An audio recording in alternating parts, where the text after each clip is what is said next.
el cambio de giro. Con todo esto, por supuesto, la crónica de la mañana se escribe mirando a grandes asuntos de geopolítica, de economía y sobre todo con varios protagonistas. Por una parte, con el presidente ruso Vladimir Putin de viaje en los países del Golfo. Este miércoles sale de Rusia para hablar de energía, de petróleo, de la franja de Gaza, de Oriente Medio y por supuesto de Ucrania, con Emiratos Árabes Unidos y con Arabia Saudí. También importante las tensiones en Oriente Medio y la salida de Italia ya confirmada a China de ese tratado de Belt and Road, del tratado de la franja y la ruta. Por partes, ahí lo tienen, era el momento en el que Vladimir Putin, el presidente ruso, aterrizaba y pisaba el suelo en Emiratos Árabes Unidos, en una jornada que desde primera hora se estaba esperando a conocer cuáles iban a ser los grandes asuntos que se fueran a poner sobre la mesa en esta jornada, en este viaje muy poco usual desde que comenzó la guerra en Ucrania. Lo que ha dicho Vladimir Putin en este viaje ha señalado como Rusia y Emiratos Árabes Unidos, al ser recibido por el presidente de los Emiratos, están trabajando y coordinándose como esos miembros de la OPEP Plus, ese cártel, esa organización petrolera que aglutina a algunos de los mayores productores petroleros del mundo. Es sin lugar a dudas el primer punto de esta jornada, esa alianza y ese renovar los lazos entre Rusia y Emiratos Árabes Unidos, pero sin lugar a dudas también sobre la mesa estamos pendientes de lo que va a ser la siguiente escala de este viaje, mirando a Arabia Saudí, donde el presidente, el jefe del Kremlin, se va a reunir con el príncipe heredero Mohammed bin Salman para hablar de producción de petróleo, de la OPEP Plus y de las guerras, por supuesto, en Oriente Medio, en la Franja de Gaza y en Ucrania. La reunión con Putin, con el príncipe heredero, se va a producir justo después de que los precios del petróleo hayan respondido y saliesen decepcionados por ese último encuentro pospuesto, además de los miembros de la OPEP Plus, que acordaban de manera voluntaria llevar a cabo esos recortes para apuntalar el precio del crudo, pero que no conseguía despertar el compromiso de sus miembros, sino ese balance de compromiso voluntario. Sin lugar a dudas, uno de los grandes asuntos que esta mañana está centrando la actualidad, en un momento en el que, como decimos, también Putin ha llegado ya a Abu Dhabi. Es la última hora después de Emiratos Árabes Unidos. Llega Arabia Saudí para esas conversaciones con el príncipe heredero, al que Putin ha llamado su querido amigo, en ese primer cara a cara entre ambos desde octubre de 2019. Es un encuentro que vigilan de cerca los mercados y que sin lugar a dudas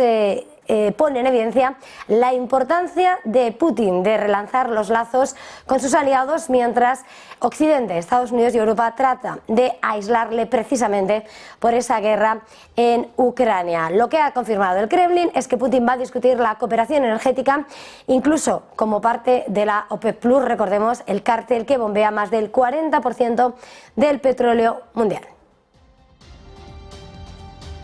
Y por supuesto, en la crónica de la mañana, con permiso de ese viaje ya organizado y previsto en la agenda de Vladimir Putin, está la noticia que ha llegado por parte de Italia, que ha confirmado oficialmente a China que se retira de ese proyecto Belt and Road, de esa iniciativa de la franja y la ruta, y que han informado esta mañana fuentes a Reuters. La primera ministra, la premier italiana, Giorgia Meloni, ya había señalado en los últimos meses que quería la retirada de este acuerdo que había seguido lo que era el antiguo modelo de la ruta de la seda que unía China con Occidente, e Italia permanecía como el último de la última nación del G7 que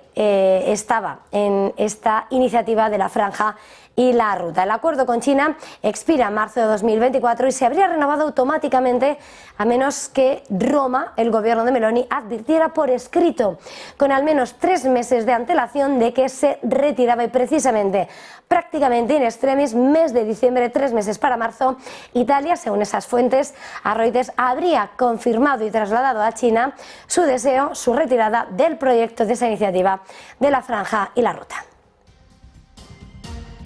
Y en geopolítica, sin lugar a dudas, a esta hora, la última hora, se escribe con las noticias que están dirigiendo la mirada a las tensiones en Oriente Medio, porque Arabia Saudí acaba de instar a Estados Unidos a que responda con moderación a los ataques de los hutíes, ataques a barcos en el Mar Rojo. Es el llamamiento que lanza el gobierno de Riad a la administración Biden, mientras estamos asistiendo a cómo los hutíes de Yemen, gran aliado de Irán, están atacando barcos y disparando contra Israel. Precisamente preocupados por esa posible de la escalada del conflicto y por esos ataques a los barcos, Riad subraya como hasta el momento se muestra satisfecho con la respuesta que está dando Estados Unidos y ha pedido que continúe, que siga mostrando moderación esa respuesta a los ataques hutíes contra esos barcos en el Mar Rojo, según esas declaraciones, en un momento en el que el máximo deseo de Arabia Saudí, así lo señalan sus responsables, es contener los efectos de la guerra entre Israel y Hamás y que no se expanda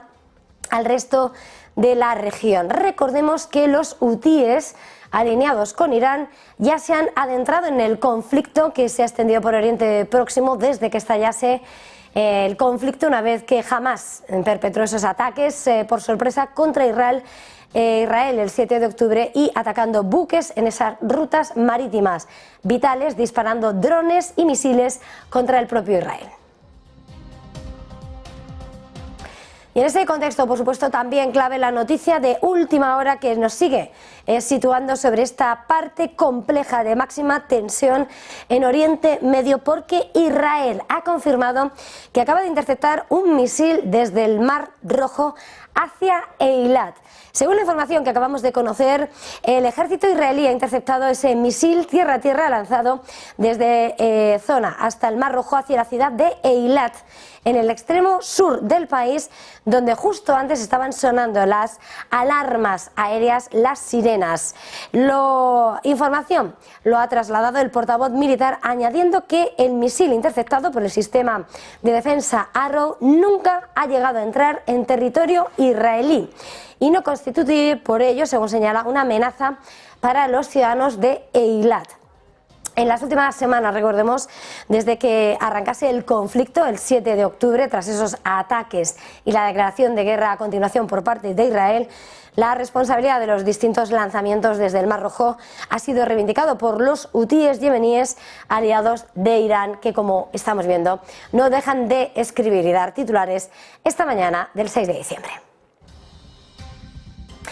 Y por supuesto pendientes de lo que está siendo la intensificación de los ataques de Israel, sobre todo al sur de Gaza, unos combates aéreos y terrestres ya que están elevando el tono desde que el pasado viernes en la madrugada no se prolongase esa tregua humanitaria, ese alto del fuego que se extendía a lo largo de 7 meses, dando continuación a esos combates entre Israel y Hamás. El ejército israelí ha confirmado que ha bombardeado la principal ciudad del sur de Gaza, en lo que supone el combate más intenso desde que comenzó la invasión terrestre para eliminar a Hamás. Estados Unidos, entre tanto, está presionando nuevamente a Israel para que permita el ingreso de combustible de ayuda vital en el enclave palestino. Lo que ha señalado el ejército, señalando es que sus fuerzas, su ejército, respaldado por aviones de guerra, están librando feroces batallas en Gaza, un día después de que el ejército haya llegado al corazón de esa ciudad clave de Han Yunis y también la haya rodeado. Desde que colapsó la tregua, hay que señalar que Israel ha estado publicando un mapa para indicar a los habitantes de Gaza qué partes del enclave deben evacuar para evitar los ataques, y el barrio oriental de Han Yunis ha quedado marcado desde el lunes y muchos de sus cientos de miles de residentes están huyendo y huyen a pie. Y en medio de la continua preocupación internacional por la difícil situación de Gaza, Estados Unidos, ese gran aliado de Israel, ha reiterado que Israel necesita hacer más para permitir la entrada de ayuda humanitaria, de combustible y ayuda vital para los ciudadanos en Gaza y reducir el número de víctimas civiles. A pesar del crecimiento en número de fallecidos, lo que sí ha señalado en las últimas horas es que Israel ahora sí parece más receptivo a los llamamientos para reducir el número de víctimas civiles, y el portavoz del Departamento de Estado norteamericano, Matthew Miller, ha declarado que el nivel de ayuda está llegando, pero que no es suficiente, subrayando que es necesario que aumente y que así se lo ha dejado claro al gobierno de Israel. Y por supuesto, mirando a los grandes asuntos que escribe